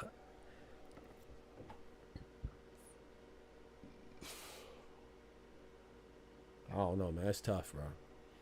That's tough, bro. That's tough, man. Where Clone at, bro? Where Clone? And Kendrick and all them boys, man. Where y'all at, man? But yeah, I'm gonna open up the Discord if you want to slide through. I'm gonna open up the Discord. We could chop it up. You know what I'm talking about? Anybody want to join the Discord, feel free. He said the Mexican channels are disowning Munguia. Yeah, I mean, that's how people are, bro. I mean, it's crazy, man. People are like that, unfortunately, man. Unfortunately, people don't have no loyalty, man. I'm not saying that you get, you know, like I like Jaime Munguia, but I'm not gonna shit on him, bro. I'm not gonna shit on Munguia. I'm cookie digger for the. Oh, okay, do your thing, bro. Do your thing, bro. Yeah, I'm not gonna shit on Jaime Munguia because yeah, he lost, but bro, anybody could lose, man. But I will tell you this: speaking of Kendrick can't be. Hey, next time I watch a Canelo fight or a Tank fight, Kendrick can't be in the Discord, bro. Every time I'm going for somebody, and Kendrick in the Discord with me during the fight, they get smacked, bro. Yeah. You from this day forth, I declare Kendrick Daly is banned from for being present in the Discord during the fight when I'm rooting for somebody, bro. I ain't gonna lie to you, because he was in the Discord when Deontay Wilder got smacked. But I mean, let me add some clarity to that. I knew Zhang was gonna beat Wilder. I said that, but I was hoping for a miracle with Wilder. I was like, man, you know, I like Zhang too. I like Big Bang Zhang, so I wasn't mad. But I was rooting for Wilder, but I thought Zhang would win. But I didn't think Zhang was gonna get put on his back like that. You know what I'm saying? Zhang. I mean, I didn't think Wilder's gonna get put on his back like that. Zhang put Wilder on his back, bro. That was crazy. And now look what just happened to Jaime Munguia. That's crazy, bro. And then who was the other one? There was another one too. Where Kendrick was in the Discord. I don't remember. It was another one. Someone got put on their back. I don't remember who it was. But yeah, he can't be in there, bro. You definitely not gonna be in the Discord for a Tank fight. I'm not going. You definitely not gonna be in there for a Canelo fight or a Tank fight. No, sir. I'm gonna have to ban you. Oh man. Get the B sample tested. Frank Warren reacts to Dennis McCann's adverse finding. They got the B. Look how fast they found the Dennis McCann going against Peter McGrail. That fight is canceled because Dennis McCann tested positive. Hergovich. Okay, yeah, Hergovich. I wasn't mad at that because I was going for Dubois. But I picked Hergovich. Yeah, I was wrong on that one. But yeah, I was going for Dubois. Getting KO in your hometown and against a fighter with 4 KOs for 23 fights. Yeah, that is bad. 24 fights. I think he was 24-0 going into the fight. Yeah, that is crazy. Let me see. I think Bruno. Wait, was he 25-0 or 24-0? Let me look and make sure. But yeah, no, you're right, bro. Four KOs is crazy, bro. Yeah, he was 25-0. 25-0. Yeah, that's crazy though. But man, they're big boys, man. They're big boys, man. 168 is they don't punch lightly, bro. And he was like, me and Kendrick were saying it, bro. He's like, this dude is punching with all his might. He was punching with all his might last night. I'm talking about he was punching. Oh Lord, oh my gosh, every punch was a bomb. Every punch was a bomb. Yes, sir, man. Oh, we're clone in there. Oh, Kendrick and Clone. Remember when I was asking about the IG thing, about the Instagram thing, it did go out. I guess because my phone was on my phone was on sleep mode or something, but the message went through. The message did go through.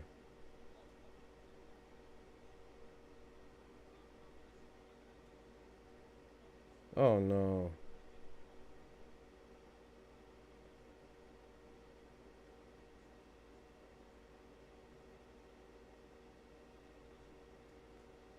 Yeah, shout out to Clone for bringing that up. Then Fury card a whole mess. Yeah, man. No, he ain't. Oh, so I was hoping it didn't go through. Yeah, but nah, I went through. But nah, he ain't. Of course he ain't respond. Of course. But yeah, you know what? I'm glad. You know, let's chat. So what do I always say, Kendrick and Clone? What do I always say, bro? What's my favorite saying, man? By 50 Cent, man. Artist named Curtis Jackson, aka 50 Cent. He said, "I don't go looking for problems, but if a bitch say they got problems, I say no problem." So you know, so I want to show y'all something real quick because, you know, I also say this too. I also say that I don't think you should show DMs because I think that's corny, unless what did I say, bro? Unless you're trying to prove your innocence or someone's lying on you. So this person is lying on me. So I want to show y'all because I don't hide anything. So I want to show this real quick since he want to make an issue out of something that's nothing. You know, I want to make sure that y'all know real quick. I don't want problems, but if you brought, I say thank you. You already know what time it is. So look at this chat, and he was active too, so he's seen it. So I want to show y'all this right here. So I saw this part. So I want to show you this before I block him. Cause I'm gonna block him. He said, I'm hearing you're going to do something to me because you're really from the streets or something like that. Please let me know when and where. I appreciate it. So he didn't respond, right? He didn't respond. But I want to show you this though. Yo, what up? So I want to show you this right here. So, because my boy Kendrick said that this guy said that he was helping my channel, right? So I just want to debunk this real quick. This means that I want to show y'all this, right? This means that this is when the chat started. The blue means this is my chat. So he says, I like your show. The way you talk about boxing. I have my own show called Round One Sports Talk. I never knew who this guy was.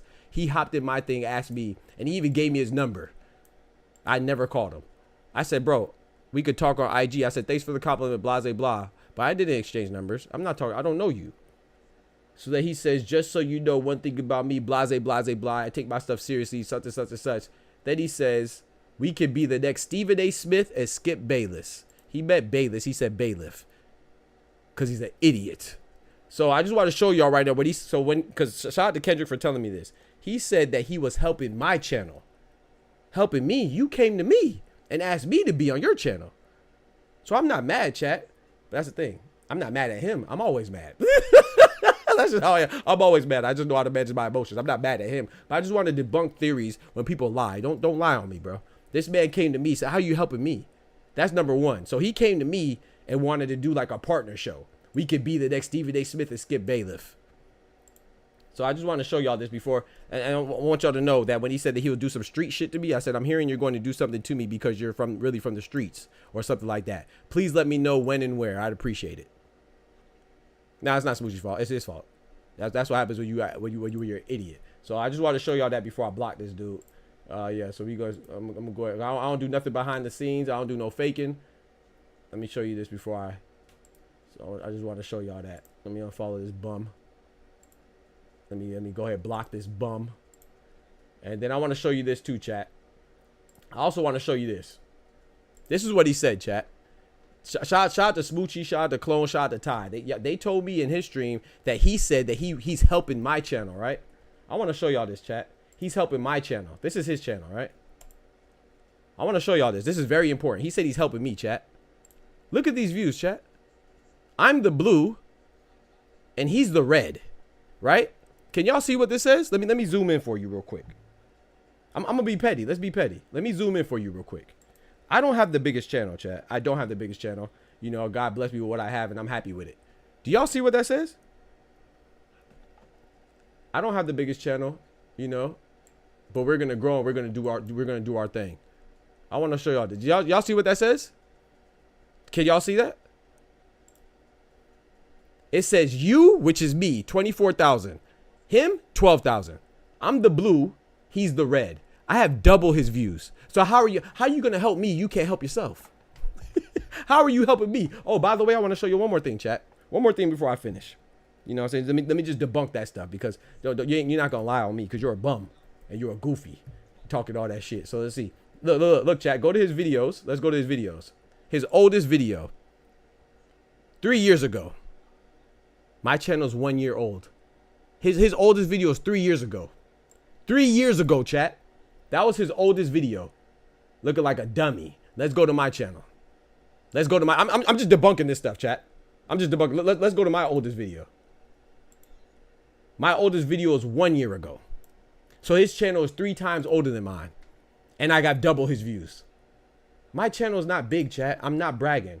But since he want to say that he's helping my channel, and he was helping, how are you helping me? You can't help yourself. Give me 6 months and my channel's gonna be twice as big as yours. Your channel is trash. You're trash. You're a bum. And you're dumb. You mad at me because I called you an idiot. I understand. If you mad I called you an idiot, be mad.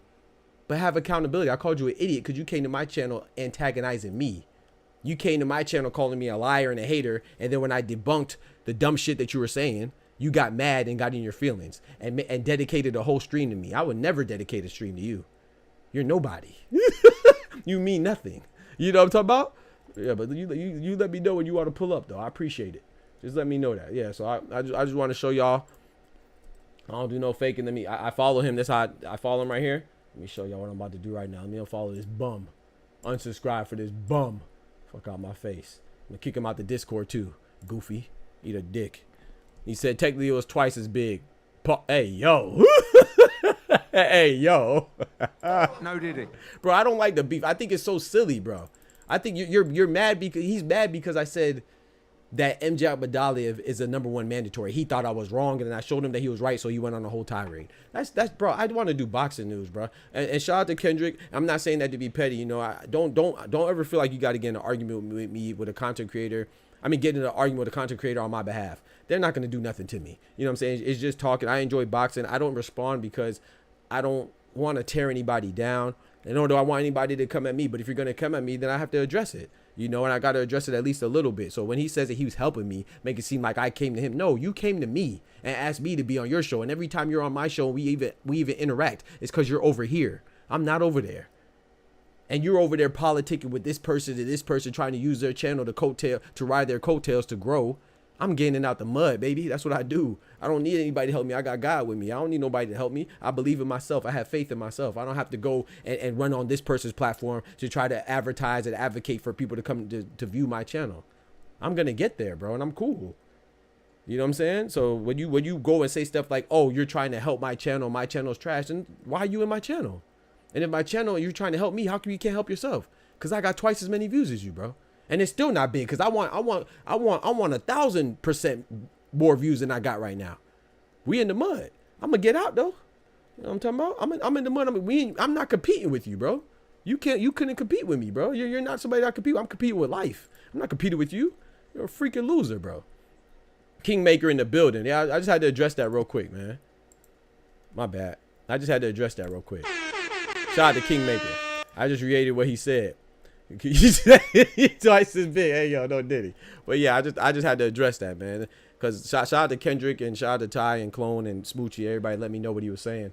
I don't mind any, but he could call me all types of names out my word. I mean, call me all types of things out my name. I don't care about that. But when you lie and say that you're trying to help me how? How can you help me? Why would I seek you for help? Your channel is trash. My channel is arguably bigger than yours in a third of the time. Why would I ask? If I needed help, why would I go that way? Like what? If I needed help, why would I go that way, chat? Come on, bro. Let me kick your stupid ass out the Discord too. Notice how I'm kicking about my Discord because I'm not in his Discord. You know, I don't even know if he has a Discord. Fucking goofy. Fuck out of here, man. And shout out to him though. I ain't never been no hater. If you like his channel, go check out his channel. You know what I'm saying? He's funny, you know. But most idiots are funny. You know, talking about man mad at me because you tried to call me a liar on my channel. I wasn't even talking to you or about you. You just got in your feelings because you're infatuated with another man's nutsack. You know, do your thing, bro. Do your thing, bro. Yeah, I just had to let that know. I'm an idiot.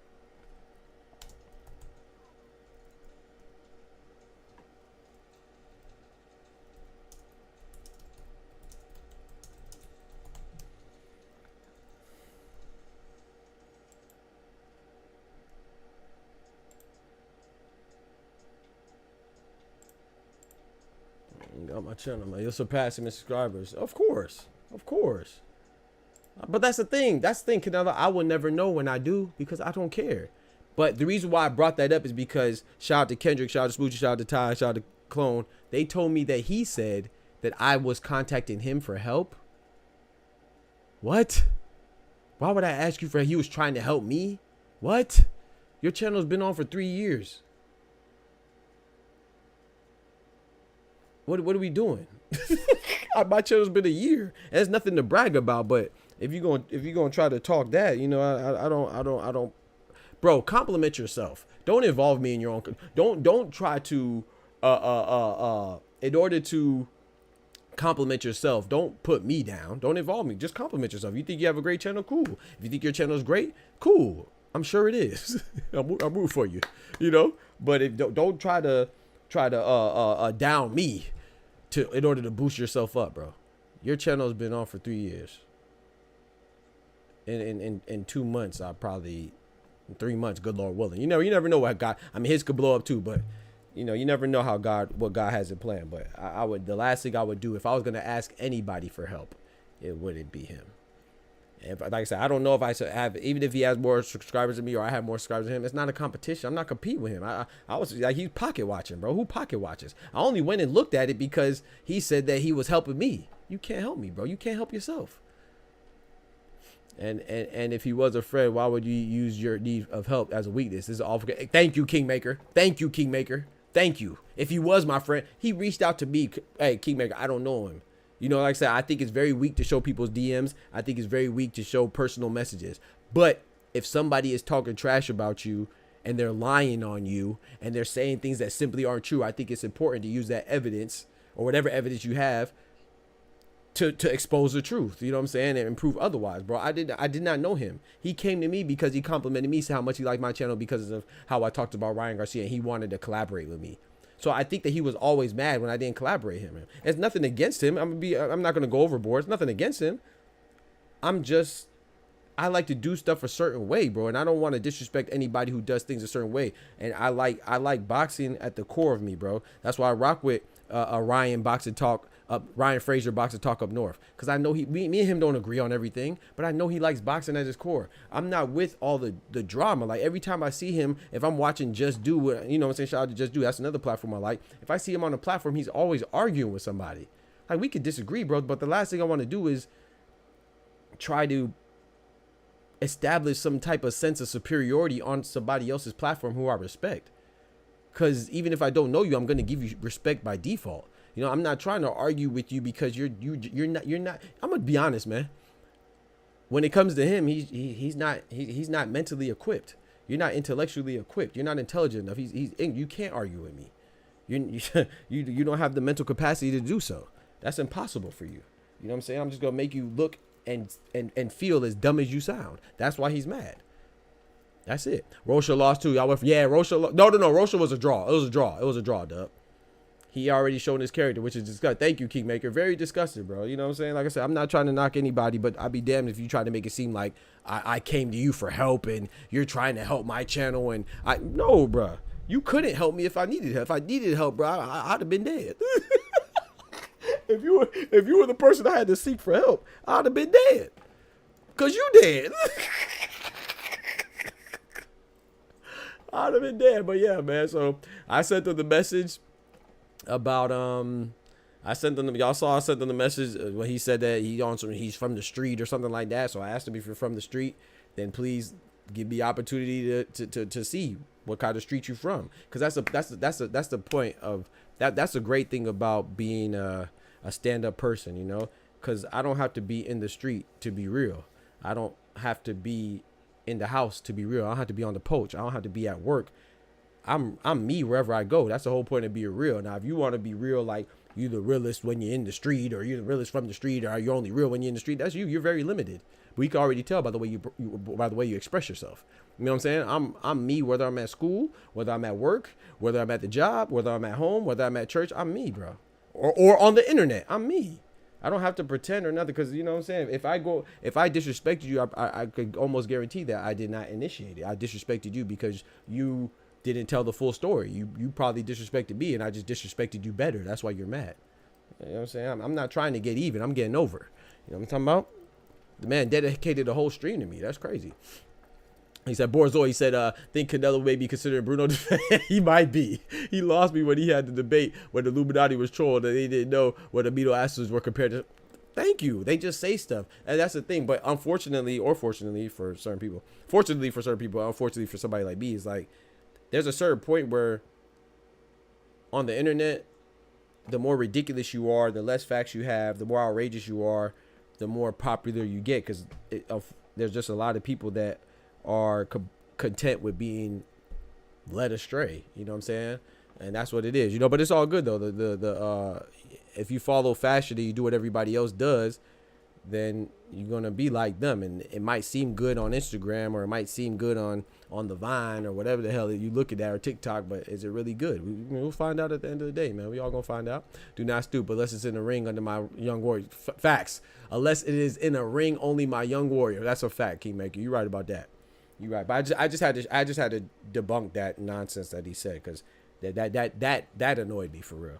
No, I don't even collaborate with people because I like the way I do things, you know what I'm saying, and I don't want to bump heads with anybody. I respect, even if I don't agree with what people say or your methods. I do respect it, you know, because growing in the content creation space is difficult, you know. So it's just so salute, but I purposefully don't collaborate with people. So for you to say that, oh, you're helping me how? You're helping yourself. Just like I see you on every other platform that's big, in order for you to try to get your followers up, because you're a very disingenuous, sad person that likes to use people. You know what I'm saying? You'll be on one platform and say one thing to fit in with that crowd, and then you'll be on another platform saying another thing to fit in with that crowd. And people see through it, bro. You know what I'm saying? Do your thing though, brother. Just do your thing over there, because I asked you. I asked him. He said that he was from the street. So I asked him to show me from the street. I sent that yesterday. I didn't get no response. So I guess maybe the streets are quiet. I guess the streets are quiet, you know. Yeah. Anyway, but yeah, I appreciate y'all letting me know. But I was more so bad at myself that I even addressed it. But I had to address that one because, you know, I prayed on it too. I was like, you know, I was gonna leave it alone. But sometimes you got to correct things just in case, you know, anybody else hears some saying stuff. You could say that, at least you could say, oh no, Doc showed me the truth. And I went to him for help. You freaking crazy. Help for what? Help for what? But anyway, let's keep it going, man. Go ahead and smack that like button. Let's keep it going, man. I'm gonna keep it going. But yeah, man, I just think that yeah, Rocha and Raul Curio had a draw. And I apologize for those that, you know, so I don't want to be caught up in that drama. I don't make boxing content for that, but, you know, that's like high school stuff, man. But I just had to make sure that y'all know what time it is, man. There's nobody on this YouTube thing that could big bro me. There's nobody on this YouTube thing in life that could say that I reached out to them for help and they rejected. There's nobody. No, bro. I got, you know what I'm saying? Maybe, and that's bad too. But what do I tell Kendrick? Shout out to my boy Kendrick. You could attest to this. Shout out to my boy Ty, who told me this too. They say, Doc, you should go on other people's platform and collaborate. And I said, bro, you know what? I wouldn't mind doing that. But one of my weaknesses is networking, because I like things that happen organically. You see me, I'll be quick to jump on Ryan's platform because I met Ryan and we was cool. We clicked. But I feel like if I try to go on somebody else's platform because they're bigger than me, and at the core of me, I feel like I'm doing it because I'm using them. And sometimes it is fruitful. You know, it's not necessarily that you're doing that. It could be fruitful for both. But I feel like at the core, I was going there for something, and I don't want to feel like that. You know what I'm saying? Because I'm not like that. There's nothing, everything I have or everything I don't have, I earned. You know what I'm talking about? Everything I have or don't have, I earned it. You know what I'm saying? That's why can't nobody take it from me. So no, so my point is that I'm not even good at networking or collaborating. And if I was going to do it, why the hell would I go over to somebody's channel whose views, my little ass views 24,000? I got more than you. I got double yours. You at 12,000. Why the fuck would I go to you for help? I must not need help then. if I'm going to you for help, I must not need help. Bitch, you came to me, bro, and I denied it. That's why you sour. That's why you sour and soggy. Cause you mad because I didn't want to be your freaking co-host or let you be my co-host, bro. I don't like you on my platform because you're ignorant, bro. I don't like ignorance. I don't like when people talk about things that they don't know. If I don't know something, I'll be like, hey, man, this is what I think. I don't know. But some people, they like to say stuff and they think everything's opinionated. If you think you can opine about everything, that means that you just don't know shit about the topic that you're trying to speak about, because everything's not an opinion. There are some things that exist called facts. You can be opinionated about things, but everything is not an opinion, bro. There's some things that are factual, and anybody who thinks everything is opinionated, that's because you probably don't know what the fuck you're talking about, and you're probably used to that. There's a lot of things. There's not a lot of things that are opinions. You know, I be trying to be behind the scenes because I'm good at networking. I appreciate you, bro, but not with no creators only boxers. Yeah, facts. Yeah, that's something I struggle with. You know what I'm saying? But it's because it's hard for me to get out my shell in that way, because I don't mind helping out people. You know, I love helping, but when it comes to myself, I don't want nobody to feel like I'm trying to use it or something. So I'd be damned if I don't even do that, and then this guy, this goofy, this idiot tries to come out and make it seem like, oh, he's helping me grow. You can. You're not in a position to help anybody. You can't even help yourself. Mr. 3 years, 12K. Let's keep it going though. Yeah. So but he said, let's talk about MJ. Let's talk about MJ, man. What's good with MJ though? I think MJ should get the fight. I don't know if he's gonna get the fight, and I thought, like I said, I didn't really like the statement, because the statement was just kind of corny. I heard through the grapevine that he cooking up a hit him up type diss track. You prepared for that? And you can say whatever you want, man. Just don't be lying, and don't let it come across my desk, because I'm gonna ask him again. I'm gonna say, hey, man, when would you like to show me how street you are? It's easy to be street on YouTube. Yeah, well, someone ask you about it though. Yeah. I guess that street under construction, ain't it? And that street has some roadblocks though. All right. I'm fucking goofy. Now that's why I can't. That's why I don't like to argue, because I'm too sensitive, bro. I'm quick to ask you an address in a minute, you know, and we could even meet up, you know, halfway. And I don't want to do that, because that's, you know, that's stupid stuff. But at the same time, though, can't have that, bro. People just, you're wilding, bro. That was all unnecessary, because I was talking about MJ Akhmadaliev and Naya Inoue. I was talking about boxers, and I wasn't even being disrespectful to them.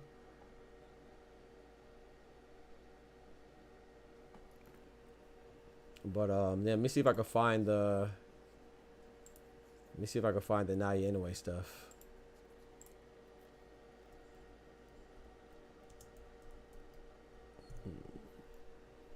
So it's that Jamaican Nigerian mix that be having you like fucking I'm gonna build it from the ground up. Yeah, fucking I'm gonna build it from the ground up. That's how I do, bro. Yeah, man, that probably is, you know.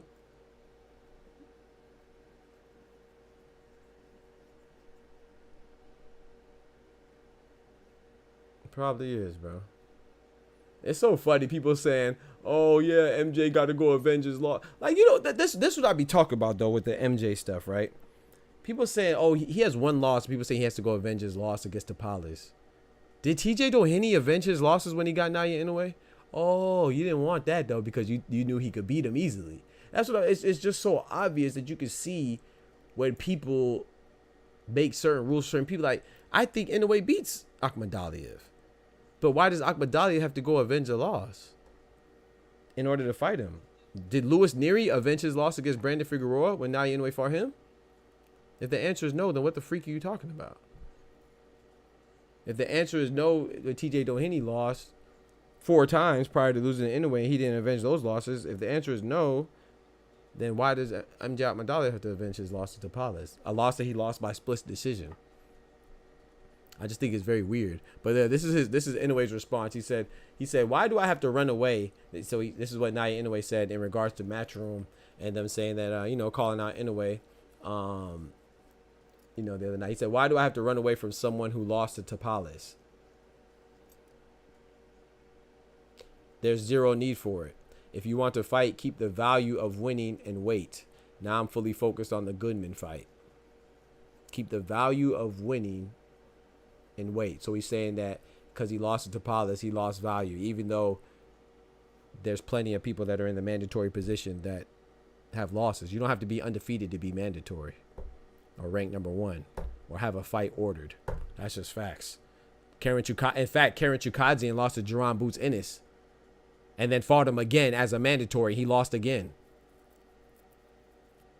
So you don't have to be undefeated in order to get a fight. Now, if he doesn't want to fight him, that's cool. You know, he's in that position, you know, but I don't, bro, if that fight happens, I'll drop 100 on MJ in a heartbeat. Oh yeah. You think he wins? I don't know, man. Like I said, I don't know. I think Inoue beats him. But I think Canelo beats Benavidez. I still want Canelo to fight Benavidez. I think that Tank beats Shakur. I still want Tank to fight Shakur. You see what I'm saying? I thought Dubois beats AJ. I still love the fight. And all of a sudden we got these triangle theories. How many triangle theories don't work, chat? Oh, okay. Yeah, I need that come up. I don't know. Yeah, I don't know. I think Inoue beats Tapales, but I mean, but I think that's a good fight though. I definitely think that's the best fight at 122. You know, but like I said, Inoue is already undisputed. If you don't want to fight him, then vacate the belt. Let the man get the belt. Because he's been talking about going to 126, right? To fight Bruce Shu Carrington, which is cool, or who's not a champion, or go up there and fight Espinosa, which is cool, or Nick Ball or whoever else, whatever the champion he wants to fight, it's cool. Or go down and fight Juta Nakatani, or I don't know I would assume that Juta Nakatani would come up, but yeah, have that fight too. That's cool, but you know that doesn't change the fact, you know, no division should wait on anybody. You know, it was like Terrence Crawford, right? Terrence Crawford didn't fight Boots Ennis, and people said he was ducking him. But Terrence Crawford moved up, and people still said he was ducking him. Oh, but the guy who's actually, literally, factually ducking somebody, you get mad and want to drop diss streams because someone said that. Freak out of here, bro. Your goofy ass. I think if anyone other than Junto beats him, it's MJ. I agree with that. Though. Like I said, I got Junto beaten. I've always had Junto, but that's the only person I think beats Naim. Well, that's the only person between 118 and 122. I also think Espinosa beats him as well. Shout out to my boy Ryan. Ryan says that Nick Ball beats him. I don't think Nick Ball beats him, but I would be surprised. We don't know how well this power translates to 126, you know? So if his power doesn't translate, then he'll have trouble. Yeah, of course. And that's not disrespectful. That's just the truth. Yo, we got Cito in the building. Yeah, there's nothing wrong with, that's just the truth that moving up, you could struggle. I mean, look at Terrence Crawford. He didn't look as dominant at 154 that he did at 147. That's the whole point of moving up. So moving up is you're going to struggle more a lot of times. Now, we don't expect people to struggle as much at the lower weights for moving up because the weight disparity is less, right? It's closer together, you know. The weight gap is much smaller, you know. Sometimes there's 2 pounds between divisions. There's 3 pounds, 4 pounds. So, you know, 122 to 126, 4 pounds. You know, 115 to 118 is 3 pounds. So, yeah, so sometimes we don't expect them to be like too much of a difference, but sometimes there is, you know. And now you're moving to 126. If he beats, even if he beats Shushu, I'll be impressed. You know, I think he beats Shushu for sure. Shushu, well, I ain't gonna lie, I wouldn't be impressed with Shushu because Shushu doesn't look like he's ready. But I'll be impressed if he goes up there and fights a champion and beats and gets a belt. I'll be impressed, of course. Angelo Lee, I think that he beats him too, but I'll be impressed. Why not be impressed? You know, because that's a feat when you move up. I'm impressed with any fighter moves up, whether it's Terrence Crawford moving up, Usyk moving up, or Inoue moving up. But it's still a challenge to see, man. That's why it's exciting, you know, because we're curious to see if it translates, you know. But yeah, I do think that he has a good chance against anybody at 126, but not El Divino. I think El Divino beats him. I think that's a bad style matchup. Rafael Espinosa, in my personal opinion. I've always felt like that. I still feel like that. So the two people that I think will beat Inoue, neither one of them are in his division. I think Junto Nakatani beats him, and he's at one division below at 118. And I think Rafael Espinosa beats him at 126, you know. But everybody else, including MJ Ahmadaliev, I think he beats. But just because I think he beats him doesn't mean that he doesn't deserve the fight. That's what the mandatory means. Yeah, I need that. Yes, sir. Yep.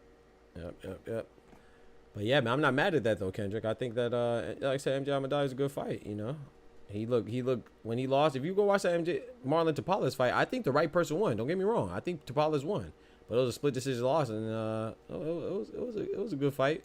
You know, styles make fights though. You know, Marlon Tapales a tricky fighter from the Philippines that MJ Ahmadaliev, that Inoue wasn't going. You You got Marlon Tapales out of there, but we'll see, man. I said I don't think that fight happens, but we'll see.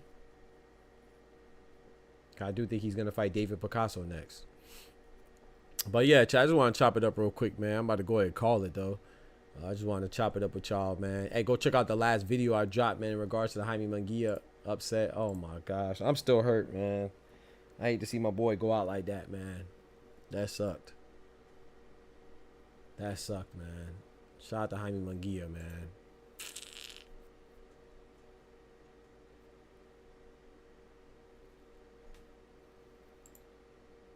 Now you've officially been chopped and screwed. That just sucks, man. Shout out to my boy Jaime Munguia, man.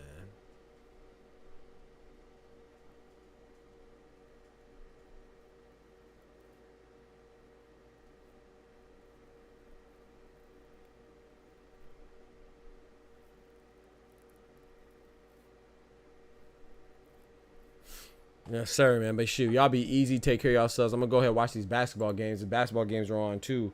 When is the cup game between the Bucks and the shoot? Who is it? The Bucks and the Thunder for the cup game? I think it's the Bucks and the Thunder, right? I think that's it. We're looking forward to that game, man. I don't know who I got. I don't know who I got in that game. I don't even know what day that is. But yeah, I'm gonna go ahead and watch these games real quick. It's so funny that I think people are so excited about the cup game. They're never excited when they weren't as excited when LeBron and them won. Okay, it's on Tuesday at 8:30. I've been slacking on basketball. Oh, you wildin', right? I feel you though. Yeah, a lot of stuff going on. I feel it. I haven't been catching as many games as myself. No, I've been catching enough games, but not on a daily. But yeah, the cup game is on the 17th, which is Tuesday. Good Lord willing, so. But yeah, chat, I'm about to go ahead and call it, man. But I appreciate y'all rocking as always, man. Shout out to y'all for the support. I appreciate all of the support, the continued support. You know what I'm saying? For our small channel, you know what I'm saying? I appreciate the love, and we go get right, man. We always gonna get right. Because we don't depend on anything but our own but two things. That's our faith in God and our own strength, you know what I'm saying? Our own effort. That's the only thing we depend on.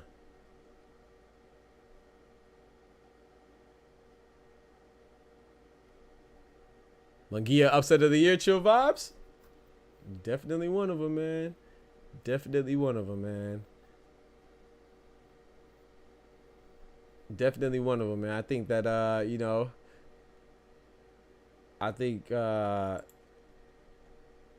yeah, Dub, you gotta lock in, bro. Spend them $3. But I think that fight of the year, upset of the year, Munguia, Bruno Surace beating Munguia, Dubois beating Anthony Joshua, Liam Paul beating Super Matias, Brian Norman beating Giovanni Santillan, Bakram beating Tim Zhu, Angelo Leo beating Luis Lopez.